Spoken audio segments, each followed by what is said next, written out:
Hi everybody at New Horizons, my name's Simon Guillebaud. I'm from England, been working out in Central Africa for 10 years, run a group called Great Lakes Outreach, passionate about evangelism, passionate about youth, and into radical discipleship essentially. So that's what I'm looking forward to coming and sharing with you guys, and hopefully being part of stirring up greater passion for us getting out of our comfort zones and getting into the world, the workplace, the marketplace, wherever, and being Jesus' hands and feet and mouthpiece and seeing the world changed.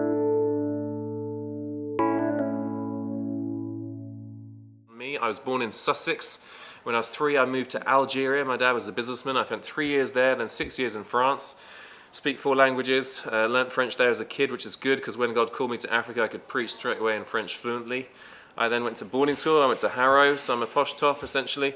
Then went on to Loughborough University, so I love my sports.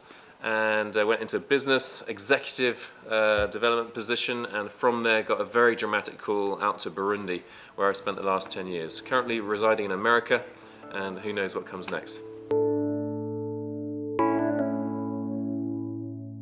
And I spent the last decade or so in war-torn Central Africa, a place called Burundi. And Burundi life was very different from your lives, I think, in general. I've had death threats, people have tried to kill me, people I care about were killed.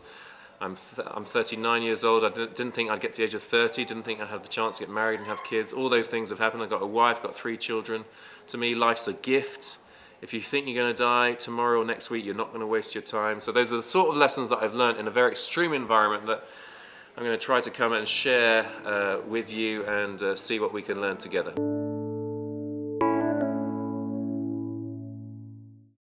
The church in the West, for me, is just facing huge challenges. Everyone knows it because crowds are emptying out, numbers are going down, and we've got to not reinvent the message. We keep the message, the gospel stays the same, but we're obviously not communicating it the right way. And to me, it's all about getting back to missional communities and people being the embodiment of the message, doing life together, moving away from how our compartmentalized individualistic lives. And so we need, all of us, we need serious challenging to our whole shift and thinking in terms of our methodologies. And I think that's very uncomfortable because change is always uncomfortable. But if we don't embrace change, we die.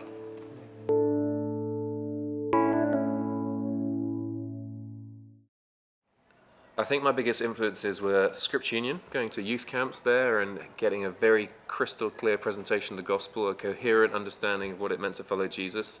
And I'm very grateful for that background. And then moving on into spending short stints in Africa, being exposed to cross-cultural mission and seeing the faith level of people out there who can't trust in a doctor, for example, so they have to pray for healing, and seeing extraordinary demonstrations of God's power that can't be denied, and learning so much from the suffering church in terms of embracing what it really means to be a follower of Christ. So a lot of my influences have been people that you'd never have heard about, that are sort of the unseen heroes of the faith, are just acting out their lives in very tricky, sometimes mundane, monotonous circumstances with incredible tenacity and faithfulness.